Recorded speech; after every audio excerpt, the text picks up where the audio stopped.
Yo, what's up? Welcome dito sa Henry Cantoy TV Sports. Well, ang ating pag-uusapan ha, NBA muna guys. Okay, mag-NBA muna tayo kasi nga po, nako, yung mga trades, talaga pong, biglaan ng gugulat, okay? At mga pa-shoutout. Yan po ang ating pag-uusapan ngayon, okay? NBA trades. Bago po yan, kung di pa po kayo subscriber ng channel na ito, mag-subscribe na po kayo guys, okay? Dahil ito po ang channel, na ayaw sa fake news, okay? Bumabakbak laban sa fake news, okay? Kaya subscribe na po kayo kung nagugustuhan nyo ating mga komentaryo. Okay, so dito na po tayo sa trades. So hindi po ito yung kamuka ng mga trades na pinapakawalan ng mga chismis na mga balita dyan ng kung sino-sino mga YouTubers. Okay.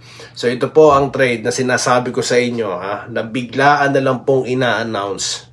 Okay, hindi po yan pinapadaan sa mga chismoso, sa mga source. Okay? So ano yung aking tinutukoy? Ito pong trade sa pagitan po ng San Antonio Spurs, ng Chicago Bulls, okay, at ng Sacramento Kings. Okay? At yun nga pong trade na yan ang dahilan para itong si Fox ma-ship papunta rito sa San Antonio. Okay? At ito naman pong si Zach LaVine naman papunta dito sa Sacramento. Okay? At sa Bulls naman si Zach Collins. So yan po ang mga trades na naganap. Sa kabuuan, ang makukuha po ng Spurs, De'Aaron Fox, Jordan McLaughlin, okay?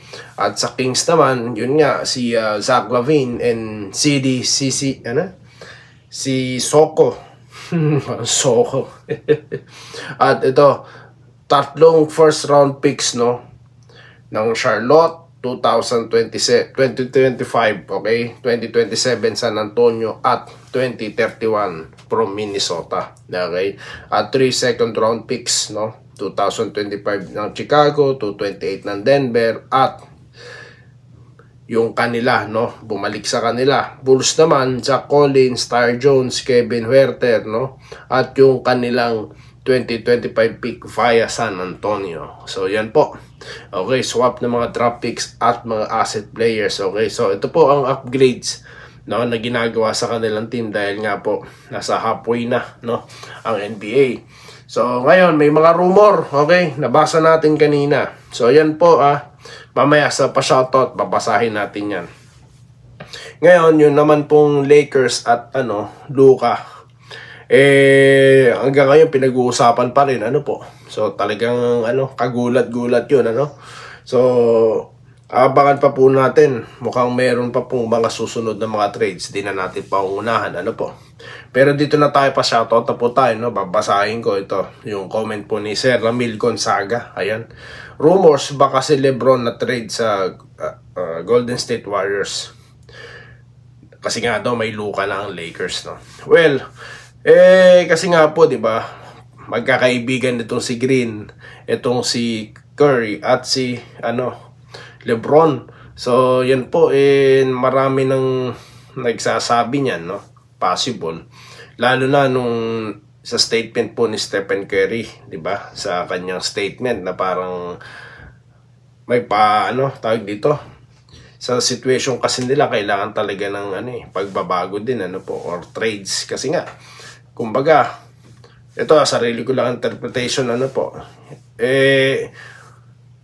parang wala siyang pakialam on what's on the future. Ngayon ang pinag-uusapan kasi nga nagko-compete siya Well, para sa akin, dapat po talagang gawin na yan ng na itong Golden State Warriors. Kasi nga po, kung mapapansin nyo, kailangan talaga nila ng consistent na makakatuwang si Stephen Curry. Di po ba?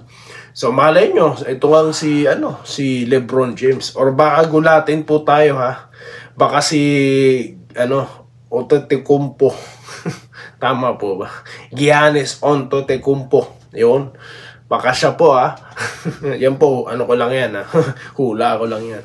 Pero sabi ko nga sa inyo, si Durant, ginula tayo, napunta ng Golden State. Ayan nga, si Luka trade, di natin alam. Baka po may niluluto ang Golden State, Kasi nga po, kung ako sa management ng Golden State, i-maximize ko, nung ginagawa ni Curry para sa kanila dahil minsan lang po magkaroon no ng isang Stephen Curry ang best shooter sa buong mundo, okay, at nasa prime pa po no ng kanyang karera. So yun po yung atin lang dyan, okay. So yun po ang aking masasabi tungkol po dito sa inyo pong nabanggit, Sir Ramil Gonzaga. Okay? Judith Digo, bossing, kung naalala mo ang Team Ginebra sa katauhan ng mga players noon, Menk, Hatfield, Helter Brano naman po. Lagi ko po, yun po yung time na talaga nanonood talaga ako solid noon. Solid po yung lineup na yun. May Menk, Hatfield ka, diba? Kagiwa, Helter Brano, diba? Ang ganda po nun. Tapos every time na papasok si Sandy Salvacion, 3-point shots yung inaabangan natin, di po ba? Then, ngayon, ito po, si Charles Conde, no? Si Lucero ay Northport yan, kinuha ng Magnolia, parang maka-SM court ka rin pala. Idol ha, Gene King at SMB. Well, Ginebra lang po talaga ako. Yun po yung aking inaamin. Pero yung maka-SMB at Magnolia, well, ako po kasi, sabi ko nga sa inyo, kampi po ako sa mga kupunan na gumagastos para ipanalo ang kanilang mga kupunan. Nagpapasahod ng malaki sa mga players nila para hindi ito mapunta sa iba't ibang liga sa abroad. Okay? Kaya po, I'm pro sa mga team na katulad nga ng SMB teams at itong Converge, no? At itong tawag dito, yung TNT group, okay? Pangilinan group, MVP, whatsoever, okay? Kung yung mga ibang team po na willing magbayad, no, sa kanilang mga players, pro din ako sa kanila, no? At I appreciate the efforts, no, to keep the players, diba, to compete. So, yun. So, kanina, ayun nga, sa content ko kanina about Magnolia, well, I appreciate yung effort po ng team. At mukha pong natauhan, nagising na, no? Yung dating Magnolia, no? Mukhang eto na. Kaya nga, sabi ko, sa separate content, content natin yan, pag-uusapan natin yung Northport, baka masampulan yan, no? Na mga init na kupunan, na sobrang init sa elimination, pero sa playoffs, durog, no? Ito po spekulasyon lang naman, okay? Dito ni Toy TV. So walang fake news diyan, okay? So hindi sa pinangungunahan ko. Sarili ko lang po 'yan. Okay?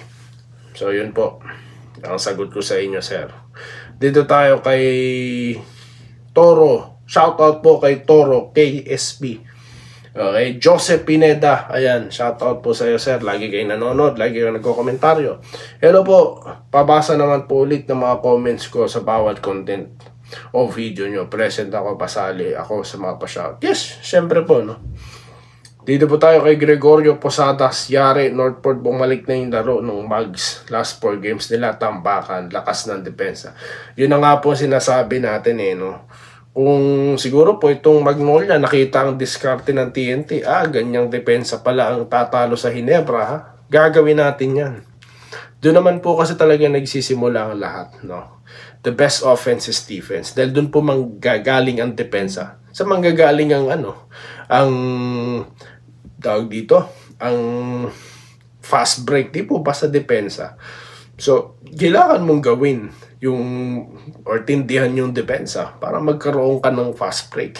Paano kung magpa-fast break kung nakashot yung kalaban? Di po ba? So, ganun po yan. Lawrence Correg, shoutout po kay Sir Malyari Mascareñas, okay? Regards to Ginebra and Magnolia, thank you to team SMC pumasok sa quarterfinals din bukas. Yun na nga, maglalaro na ang Magnolia versus Northport. Abangan natin yan to, guys, no? Pag sila tinalo ng Magnolia, ay nako po, nginig to the bones.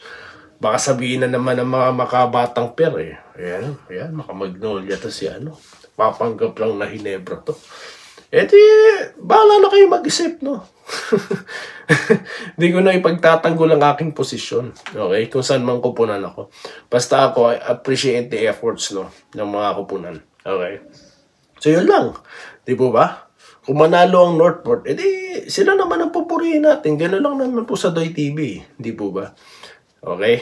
sabi ko naman sa inyo, ako yung bias lamang, basta Hinebra pinag-uusapan. Tabla-tabla po tayo. Wala po tayong gitna-gitna. Yun ang lagi ko sinasabi. Okay, sa mga hindi pa po subscriber nito, no? At viewer pa lang po kayo, baka yung kupunan. Yan na po, sinasabi ko na sa inyo ang katotohanan. Ngayon pa lang. Okay? Shoutout po Ito po, ang NBA idol, I like what Miss Bass and Rob Pelinka are doing. Luka for AD is great. Hindi natin alam next target ng LA. Sila Steph Curry or yun na nga po no? Kasi nga po, building, sabi ko nga, rebuilding na yan for the Lakers. At para sa akin, mukha pong mahirap pagsamahin ng ball hugger, no? Mahirap po yan. Pero hindi rin. Nagawa na po ng Dallas yan nung pinagsabay nila si Luka at si Kyrie, di po ba? So, well, baka this year, pwede sila magsabay ni, pero who knows, no? Baka po targetin naman ng Golden State itong magte-trade din sila, no? Kung sino man, no? Wala po akong idea. Ay, hindi. Nabanggit ko na pala kanina, no? Si Antetokounmpo or baka nga to si James. Yun na nga lang, napaka-short naman po ng... napaka-short po niyan kung si LeBron. Wala po tayong magagawa. Dati ginawa na rin niya ng Golden State. Yung kinuha po rin nila, yung matanda na rin na si Chris Paul, no? So, yun. Dito tayo kay Rex Poral. Sino nagsabi na Jinx, baka may import lang pag all Filipino kahit quarterfinal di makapasok. Baka po yung mga binabasa nating comments, no? Kahit taga-barangay kasi tayo, binabasa natin kahit anong comment, no? Minerva Jaba, hello po sir, excited na po si ma'am sa game ng Gene Kings versus Meralco on Wednesday. Good luck daw po at NSD. Well, Maracino, Delio Simbahon, baka kayo yung mag-iba. Huwag kang magsasabi ng tapos. Sabi ni Delio Simbahon. Well, ang sabi ko nga dito, dapat yung pong intindihin, no, kapag tayo nagsasabi ng mga prediction. Siyempre, di tayo din sigurado doon, di po ba? Yun na nga lang, prediction nga di po ba? Iba po ang prediction sa ang prediction po, yun, pwede ko sabihin, ito, posible ito, ganito, ganyan. Kung hindi po nangyari, edi pag-usapan kung anong tag dito, gagawa tayo ng analysis bakit hindi nangyari, di ba? So ganoon lang po yun. Okay, Renantes Yoson, shoutout Ma'am Enser Quiles, okay, shoutout po sa inyo. Wenceslao Hapon, Jonathan Recalde, Alex Duma, Gerald Castillo, Jesse Vasquez, Felix Laluño, no, Gerald Castillo, Enrique Rivero, Ma'am Irene, laging nandyan, Mary Grace Bundak, okay, Rodante Sabida, napakaraming comment po ni Ma'am Irene, Rodante Sabida ulit, Armando Valeriano, Adrian Dulay, Robert Kayabyab, at si Sir Robert Cabading, okay? So yan po, maraming salamat sa inyong panonood at magkita-kita po ulit po tayo, no, sa next content, mabilisan lang ulit. Dito lamang sa Denriga, Doy TV Sports. Muli, maraming salamat po sa inyong panonood. Salamat po sa panonood. Subscribe na para sa mga susunod na basketball at boxing videos.